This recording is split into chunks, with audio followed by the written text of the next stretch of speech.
Ah, my loyal subjects, it is I, your grand overlord, the man, the myth, the mustache, Tim here, with a brand new video for you. Welcome to part 11 of What If Midoriya was an all-for-one fan. Please sit back and relax, because you are in for a treat. With that out of the way, let's get this story going, shall we?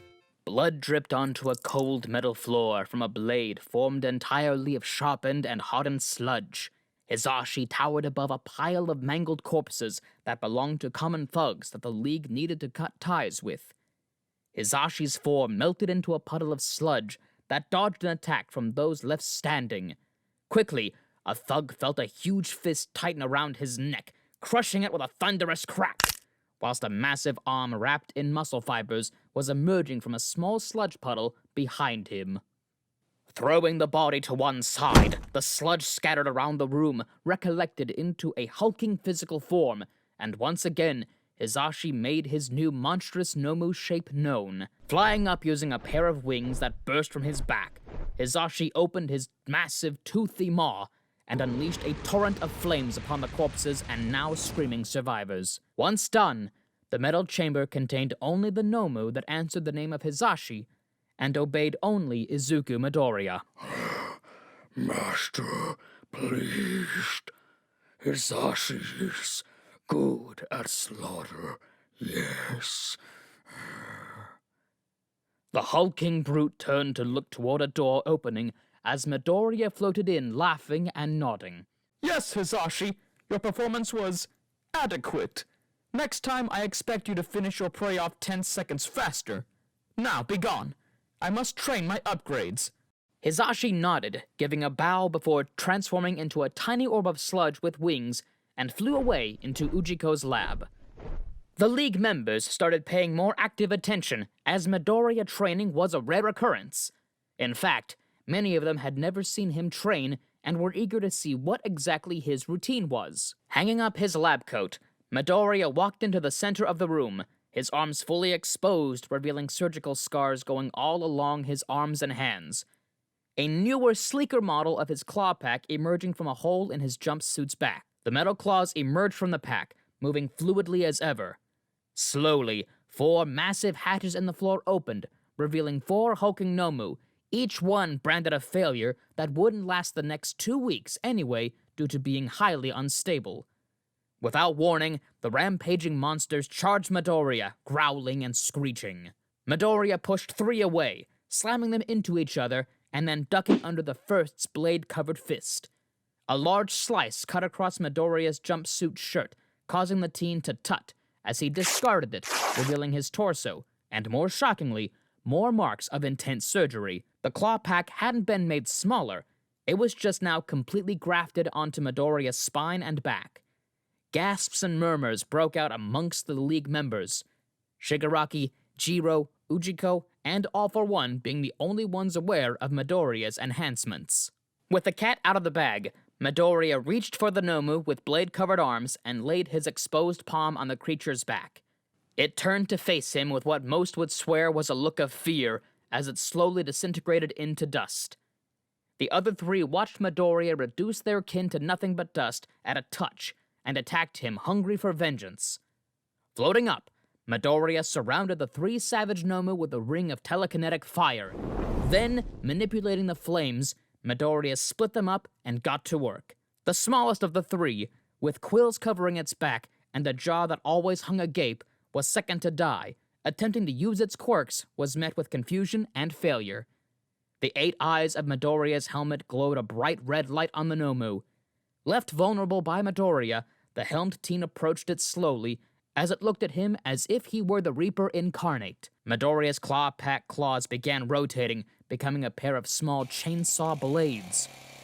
Midoriya walked away from what was left of the second Nomu, with blood staining the floors, himself, and his claws. Midoriya began to split himself, creating 3 duplicates that surrounded the ring of telekinetic flames. As the fire dropped, Midoriya and his clones pulled the 2 Nomu towards themselves, creating a powerful gravity well in the center of the room, ripping both Nomu in half. One of the feral creatures was eviscerated by the attack, but the final Nomu rapidly attacked Midoriya with its final breaths, tearing the teen's right arm off. Enraged, Midoriya turned and burned the monster to ashes with bright blue flames. Losing the adrenaline rush of battle, Midoriya fell to one knee. Some of the League were about to rush in, only to be stopped by Shigaraki pointing through the reinforced glass. The sounds of bones and flesh regrowing filled the room along with the pained grunts of Midoriya as his arm regenerated slowly. Midoriya growled to himself as he left the room, grabbing his damaged jumpsuit shirt and donning his lab coat. When returning to the observation room where the League members had gathered for the show, Midoriya was met with faces of disbelief. What? Never seen a guy with 6 quirks before? Midoriya lightly chuckled as he threw his damaged shirt to one side and searched through his locker for a replacement. People with multiple quirks, yes, but that was more than just quirks, Tactikill. Seriously, what was all that? And how many damned quirks have you got? Dobby spoke up, deciding to be the one to voice everyone's thoughts. Oh, my upgrades? Just a few surgical adjustments I requested. My chest is now completely reinforced internally, protecting my internal organs from damage, so I no longer need that heavy chest plate. My claw pack is now grafted onto my spinal cord, both reinforcing it and preventing me from losing my pack. As for the quirks, well, thanks to data gathered from my claw pack and some DNA from NATO, Uchiko was able to perfect a project he was previously working on, known as Project 9, so I can have 9 quirks if I want. But currently, I just have 6. Telekinetic Wrath, Decay, Clone, Erasure, Lie Detection, and Regeneration. Midoriya naturally broke off into a monologue to answer Dobby's query, and likely everyone else's questions too. A voice soon spoke up from a monitor as Midoriya finished his explanation. Speaking of Project 9, Izuku, Tamura, I believe that I cannot test you both any further with what we have here. So I'm sending both of you and Hizashi on a mission to truly test your limits. You will be eliminating something that could grow to be a thorn in our side in the future. You will be eliminating 9 and the rabble he has gathered, and should you feel so inclined, Izuku, you are free to steal any of his or his associates' quirks. Your claw pack will handle it so long as you desire it. All for one echoed over the monitor to the 2 boys, both nodding, Shigaraki responding with a simple "Yes, Master." However, Midoriya responded subconsciously with a "Yes, Father," earning a chuckle from All for One and embarrassing Midoriya slightly. Turning on his heel before leaving, Midoriya looked to Jiro. Feedback, you're in charge of operations here while myself and Tamura are gone. Kurogiri will advise you when needed. Do not disappoint me. Giving his warning, Midoriya vanished through a warp gate with Shigaraki and Hizashi. As the trio exited the warp gate, Hizashi wrapped gently around Midoriya's neck, becoming a form of slimy scarf. The 3 approached a seemingly deserted industrial warehouse district, only to be approached from the shadows by 2 thugs. The thugs' bodies collapsed to the floor with a thud. Their heads soon joined their bodies on the floor as Midoriya's claw pack released them. So, Izuku, how'd it feel? You know, helping Dobby burn Edgeshot's agency to the ground, killing all those heroes inside, turning Edgeshot into a part of your Nomu, not to mention killing Stain. Yeah, I kinda figured you were the one who actually did it. I mean, hey, the kid who got the blame and credit, sure, he's a killer now, but back in that moment, Stain had a lot more time left before his heart mysteriously stopped. I know only one guy who can crush a heart and stop it working. Seriously, man, quit stealing ways to kill people from TV and movies. Shigaraki casually spoke to Midoriya as the 2 of them disintegrated more oncoming thugs and hired mercenaries there to defend 9's little hideout. 9 sat in an old warehouse going over some maps, sat with 3 other villains, Slice, Chimera, and Mummy. The warehouse was filled with various thugs and mercenaries. Chimera lit a cigarette, grunting. The hell's taking this guy so damn long? Seriously, his merc showed up faster than him. The wolf-headed man growled as he finished his cigar, just noticing the door behind him opening slowly as 4 figures entered into the room. The villains known as Wolfram, Nobu, Daigo, and Swordkill. Speak of the devil. Slice chuckled as she watched the 4 men approach the table she and her compatriots were gathered around. Better have some good intel like we wanted you to get, 9. The League of Villains stunted Hosu, and Edgeshot's place has made work harder than ever. Wolfram grunted, lighting his own cigarette and offering a light for Chimera's next cigar. 9 quietly pulled a folder and slid it onto the table. The contents were various aerial shots of Island, security codes, and building blueprints. Not bad. Not bad at all. What's the price for all this gonna be, 9? Wolfram read over the building blueprints, smirking as he glanced up at 9, who was pouring 2 glasses of vodka. Pushing the second glass towards Wolfram, 9 spoke up with a grin, holding his glass up. We want in on this little heist. I stumbled on a piece of tech while going over the files, and you're not after it. But I'd definitely like it for myself. So in exchange for this info, my group and I will help you out and get to steal the piece of tech we're after. Does this sound like a fair deal to you? Clinking their glasses together and taking a drink, the 2 men smiled as Wolfram nodded, confirming the deal. Little did the 8 individuals know that one by one their thugs and mercenaries that dotted the room were being picked off by Midoriya and Hizashi, pulling them up into the rafters and silently ending them. Midoriya quietly sent a signal through his earpiece to Shigaraki to move in. Shigaraki disintegrated the metal gates to the warehouse, exposing himself to the 8 villains around the table. Hizashi smashed into the ground to their left flank, whilst Midoriya floated down to their right. This video is sponsored by Skillshare. With the services Skillshare provides, you can get access to many in-depth tutorial videos on basically anything you want to learn. Each class that they have is bound to help you with your creative endeavors. Do you want to learn how to make videos like this one? Do you want to learn how to write scripts or edit audio? Skillshare has you covered. And with our link, you can have a 14-day free trial. So what are you waiting for? Click the link now and get 14 days worth of classes free. Link in description below. Sorry to drop in without an invite, 9, but, Master wants you gone, and as for you, Wolfram, you just pissed me off, so consider yourself on the kill list, too. As Shigaraki distracted the targets, Midoriya sent out a signal requesting reinforcements, not wanting to leave this mission to chance with Wolfram's unexpected arrival. Behind the group now on the kill list, one of Kurogiri's warp gates opened with Dabi, Spinner, Toga, Ida, and Hagakure pouring from it. Almost in the blink of an eye, Hizashi charged Mummy and Nobu. Wasting no time, Hizashi transformed into a puddle of sludge that gathered beneath the 2 villains before exploding into spikes that quickly impaled them both. Their bodies fell to the floor as Hizashi reformed and went for a punch towards Daigo. The man quickly activated his quirk shapeshifting into a hulking purple-skinned beast, but it did little against Hizashi's punch, which sent Daigo across the room, but he quickly recovered, and the 2 titans began to clash, fighting for dominance. Toga and Hagakure gave each other a nod and ran at Slice.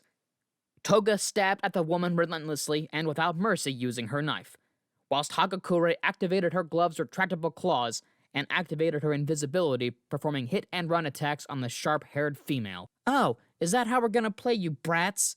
Fine, I'll play hide-and-seek. Spinning into a saw blade of sharpened hair and kicks, Slice kicked out at Toga, knocking her down onto her back and cutting both Toga and a fleeing Hagakure, who was leaving behind a trail of blood. As Slice loomed over the 2 wounded League members, she prepared to go in for the killing blow, only for the sound of a gunshot to ring out from the distance.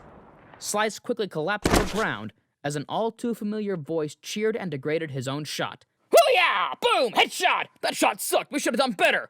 Twice chanted over everyone's earpieces. After successfully firing a sniper round into Slice's cranium, taking her down permanently. As the battles around them went on, Swordkill battled against a surprisingly well-trained Spinner and Ida, who used his own blade to attack Swordkill every time he rushed past. Unable to hold the 2 off any longer, Swordkill suffered a slash across both his Achilles' heels from Ida's blade, bringing the man to his knees. Spinner stared the man in the eyes before delivering the final blow, tutting as his body slumped to the floor. You died because you lacked conviction. You never stood a chance against us. Spinner glared at the body, disgusted as he spoke, then turning to Ida and giving a nod of approval to his pupil in blade combat. Daigo and Hizashi wrestled against one another, only for Hizashi to start grinning at him. Time. Stop holding back. Hizashi, getting bored of you. Growling at his foe, Daigo pushed hard against Hizashi's grip, only to witness muscle fibers begin to wrap around and strengthen the monster's arms and hands, which Hizashi promptly used to break Daigo's arms with. With a weakened enemy, Hizashi sprouted wings, flying high up into the rafters, then jumping down and smashing his full weight onto Daigo, crushing Daigo's bones and organs. Turning around, Hizashi witnessed Dabi going toe-to-toe with Chimera and charged in to assist. Dabi had been combating Chimera one-on-one, but after forcing Chimera to activate his quirk to its fullest, he was losing and couldn't last much longer. However, reinforcements came to his aid as sniper shots echoed out as Twice fired round after round at the wolf-headed villain, staggering him only a little. Ida and Spinner sliced at Chimera, leaving behind minor cuts that the villain just shrugged off as if they were nothing. However, once Hizashi grappled Chimera, the fight was won, and everyone in the league knew it. Chimera felt sludge seeping into his wounds. Everyone backed off as Chimera had multiple spikes of sludge burst from his body, severely wounding him. As Hizashi made his escape from Chimera's body, Dabi used his quirk to burn the powerhouse of a villain known as Chimera, and with the help of Hizashi's fire breath, Chimera was reduced to nothing but a pile of embers. Ever since the fight began, Midoriya and Shigaraki teamed up and worked together to take down both Wolfram and Nine, using the fact the two didn't have as good group cohesion together as Midoriya and Shigaraki against them. The two would swap out and switch targets when needed. Midoriya had shattered Nine's equipment that he had mounted on his back, which definitely inflicted some damage. And as for Wolfram, Midoriya left his every ranged attack useless. Shigaraki ran perfect interference, stopping Nine from charging up and using his more powerful quirks, keeping the multi-quirk user on the defensive, and keeping Wolfram constantly on his toes and out of melee combat. Eventually, Nine and Wolfram hit their limits, Shigaraki using this opportunity to tackle Wolfram and grab him by the neck with both hands, disintegrating him almost instantly, whilst Midoriya pulled in a weakened Nine and plunged his claw into him, grasping his heart with its cold metal claws. What are you? No matter. If I'm dying, I'll take you with me. Quickly, veins of purple spread across Nine's body and face as his eyes glowed red. Two massive blue serpent heads burst from Nine's back and bit into Midoriya, keeping him in place. Then bolt after bolt of lightning rained down upon them both, until finally, Nine ceased breathing and his quirks deactivated.